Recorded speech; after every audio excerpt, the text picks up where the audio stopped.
Welcome, I'm Malcolm Gallagher, and you're watching the BVTV Business of Hospitality channel on the BVTV network, coming from the UK studios of BizVision.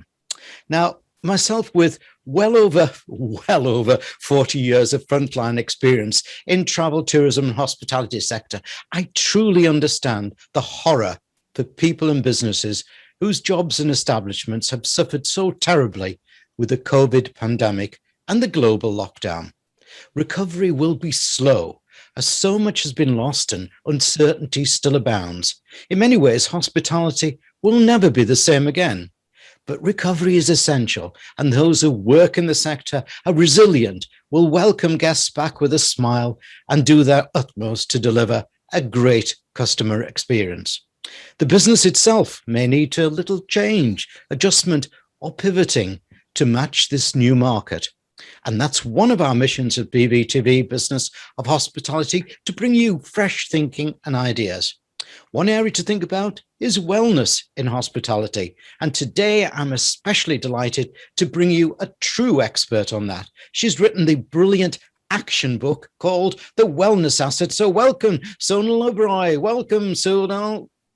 Thank you. Hello, Malcolm. It's beautiful to talk to you, and I love the setting behind you, but you're in a rather warm place today. Go on, tell me where you are. I'm in the lovely city of Madrid at 30 plus degrees, enjoying the sun. Oh, nice. But just a bit of a shame that we all can't travel there at the moment, isn't it? Yes, it is. Unfortunately, it is a small shame, but hopefully in a couple of weeks, I think we'll be getting into the green zone. Yeah, let's hope, and hope for the industry as well. So I said in my opening piece that your book is an action book, because that's what it truly is. There's been far too much research about this situation or that situation in hospitality. Those that are working in the sector know it and don't need to be told it. They want to know what to do about it. And that's what you deliver so brilliantly. Viewers and listeners, my talk with Sonal will be in three parts. First part, I want to ask her, what's going wrong with wellness in hospitality? In part two, I want her to tell you about her essence model, as I think it's such a good action route. And in part three, I want to help you grasp what can be done by telling us some stories about what hoteliers are doing so they can move forward. But first, Sonal, can you briefly tell us who is Sonal Uberoi and what prompted you to write your book? Who is Sonal Uberoi? I am the founder of Spa Balance, a boutique consultancy specializing in wellness concepts for luxury hotels. I'm also the creator of the Spa Sommelier concept and have over 20 years experience in the hospitality and wellness industries. And what prompted me to write the book? Very good question. I think we're living truly unique times where there is a distinct before and after that has been marked. And historically, hospitality has shown itself to be a very resilient industry. We have been through terror attacks, wars, crises, epidemics, and even probably pandemics. We've been the first to be hit and we've been the last to come out. And we've always come back stronger and ready to welcome our guests who always want to come back to us running. But this time, things are very, very different. It's a very unique situation. It's a perfect storm where, globally, countries went into complete lockdown, and overnight, we all businesses, all hospitality businesses, a majority of them went to a screeching halt. And the main target market, business travel, is no longer buying the way it used to, or international travel. So what got us here will not get us where we need to go, a forward-thinking, innovative industry that has the well-being of its guests front and center.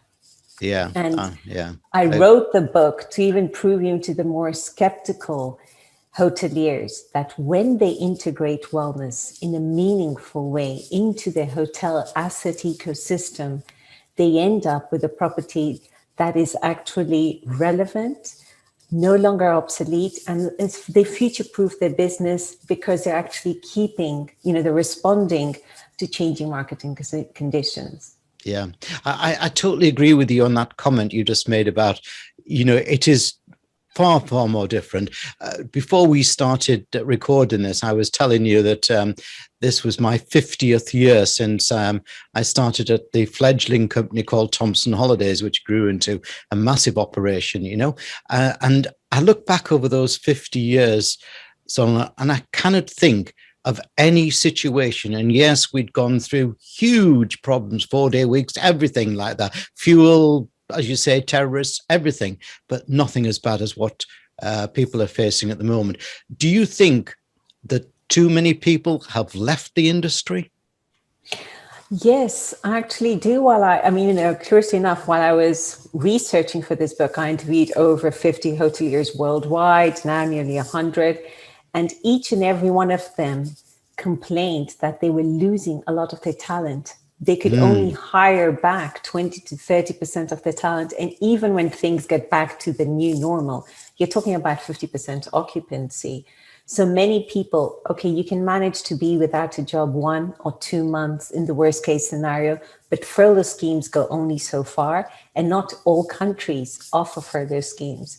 So you find people have had to reskill, upskill, and sell themselves into other industries. We've lost great talent across the board to other industries, and it's unlikely that we will have the potential to rehire them, or the business levels to rehire them. We're going on a second year.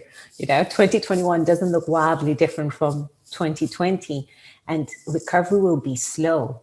And how can we get that talent back? I think we've definitely lost a lot of very, very good and loyal talent, but they've had to move on. Yeah.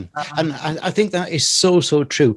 But those people who are ignorant of our sector, and I'm not going to mention many politicians, but those people who are ignorant think, well, you just replace them. You can't, because it's not to do with the technical skills.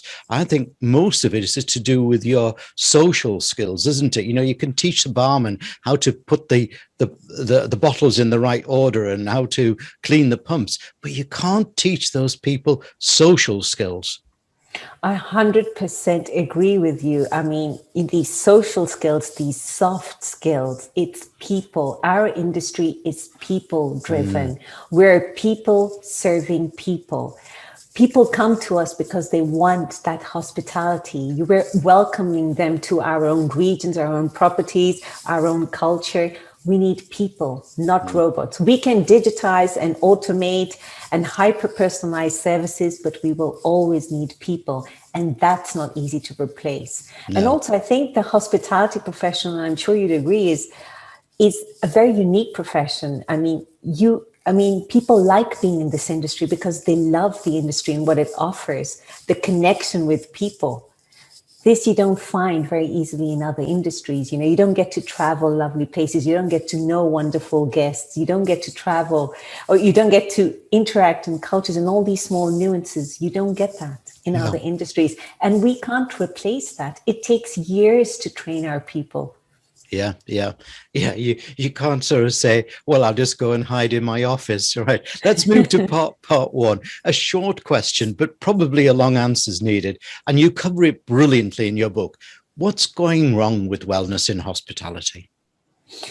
I think, wellness has, in the last 20 years, it's slowly gained traction in the hospitality industry, but traditional hoteliers have not quite known, they struggle to actually tap into the full potential of their wellness offering, to use their wellness offering to differentiate themselves in a meaningful way from the competition and also make money. And the main areas they struggle with tend to be concept. They don't have a clear defined concept, and the facilities don't. I mean, you can enter into the same gym and you're not sure if you're in brand A or brand B. It's the same offering. People, they don't have the right expertise or people to help them. And also performance. They invest huge amounts of money on a flashy piece of equipment or a new trend, then to later find out that it's a heavily subsidized operation or one that's bleeding money. And this, they struggle with these areas because they've fallen victim to what I call the 3 common fallacies: false perceptions, false economies, and false profits. And these common fallacies are a result of a traditional mindset that has led hoteliers down very unhelpful paths. For example, false perceptions, the classic where the hotelier believes that wellness, or mistakenly believes that wellness is not lucrative enough for them to explore fully. Hence, they underinvest in their wellness offering, or they treat it as an amenity to their core business, or they just do what they best do, sell rooms and food and beverage. Yeah. Then you have, so it's a vicious circle. I will underinvest, hence the wellness offering underperforms, and then the vicious cycle goes round and round, and they continue doing what they used to do. They suffer with their concept, people, and performance. False economies is when hoteliers mistakenly believe that they're actually saving money.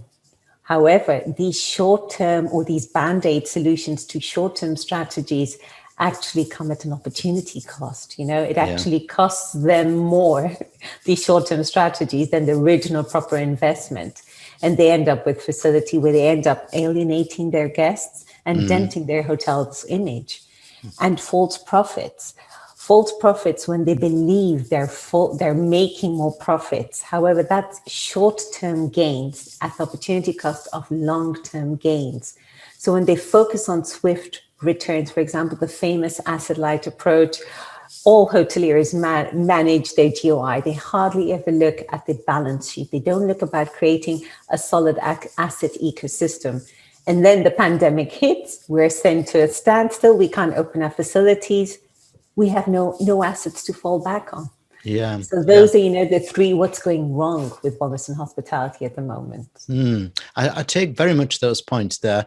Sonal, before we move to part 2, let me just remind everyone of your website URL for your book, which is, obviously, viewers, you can see it on the screen behind me, but let me spell it out for listeners. It's SPA, S-P-A, hyphen, balance.com, spa-balance.com. And your book is called The Wellness Asset and is published by Known Publishing.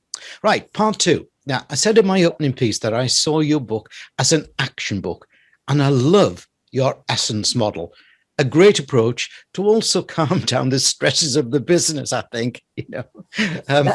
Can you sort of give us an overview of it? We haven't got time, and anybody, they've got to buy your book anyways. Give us an overview of essence model and how it works. I designed the essence model to address these common pitfalls and to help hoteliers leverage their wellness assets and make money while doing so. It provides them with a framework to take it from a wellness idea to a robust wellness asset. The 7 stages are essence. So in essence, expectation, story, system, engagement, navigation, consistency, and engagement. I'm forgetting my own model myself, getting all tongue-tied. So I take them through these key 7 stages. Doesn't matter if the property, irrespective of its mid-scale, urban, resort, and we systematically work through each of the stages. And in expectation, we make sure that the wellness idea or the wellness offering has potential and is realistic. In story, we move on to know, how do we know that our wellness idea or wellness offering actually solves, I guess, well-being problems? Because in the end, we are about solving problems. System, how do we know that the way we do wellness instead of our facilities is different and unique from the rest? Execution, what we talked about, people is so key. How do we know we have the right people and we're pulling the right people together to do wellness? Then we get into the nitty-gritty navigation. Once we're already up and running, how do we ensure that we keep on track with our wellness concept? It's so easy to get easily seduced with the next big trend, or a GM leaves or the spa director leaves, and the new spa director comes along, or the new GM, and says, you know what, we're going to change all of this. We're going to go elsewhere. So you're suddenly off track. Consistency. We're all about delivering these landmark, these authentic, memorable, and shareable experiences consistently each and every time. And then engagement, the holy grail of it. How do we know how committed and loyal our guests are with our brand? How are we making their experiences so memorable and shareable? You know what I like about the essence model is that I was reading it from the point of view of my many years as a coach for hoteliers and restaurants and in the sector, right across the sector. And I think it is so transferable. It's not just about, obviously it has a spa element there, but it is so transferable that it really is a good solid action model. And I applaud you on that one. My final part, Sonal, is to me the key. Show us it working. Can you give us some overviews of what hoteliers are doing to move forward, especially using Essence? Absolutely. I've in my book, I shared 4 case studies, and I'll go over, for example, one of them, Ana Beatriz, a hotel consultant based in Portugal. And she used wellness to create success stories of her hotel actually during the pandemic time. And the challenges she faced were twofold. First was to pitch the wellness concept to owners and hoteliers, while the rest of the hospitality consultants were pitching concepts that were familiar, far more sexier and traditional, however. And second, finding the people who actually understood the concept to actually implement it. And what she managed to do, carefully holding the hands of each of the owners, was for them to understand, in order to be truly different, they need to integrate wellness into the DNA of the brand. Now, Portugal, like Spain, enjoys a fantastic well-being culture, good food, good diet, good environment. And she actually, they threaded through wellness through the whole offering. And it was a small property with only 30 hotel rooms. So they couldn't afford to have a full-blown spa facility, but she insisted that wellness goes way beyond a spa facility. You can have a wellness offering and not need to invest a huge capital outlay, particularly in these moments. And she managed to create a hotel that during the pandemic was enjoying 60% occupancy and extremely high rates, which was something unheard of in last year in August. So, and we also had a seasoned hotelier, Fernando Givaja, in the other part of the world, in Singapore. This is a common challenge that all hoteliers have had. Suddenly you have a shift in demographic. You have a new demographic that's coming to your hotels, probably not your ideal guest. You no longer have business travel. You believe in wellness, but you have a segment that's not 100% wellness savvy or wellness conscious. However, they want to, Fernando wanted to bet on the wellness concept and get his owner investment with the, mindful of the fact that it could be underappreciated. And the second was not investing an arm and a leg and getting the return on investment 7 years later, to do a mindful investment. So what he worked on, his actual wellness offering, was instead of investing huge amounts of money, making small tweaks, working locally, new staycations were in there, working with local professionals who could actually travel. For example, art, meditation, boba tea classes, for example.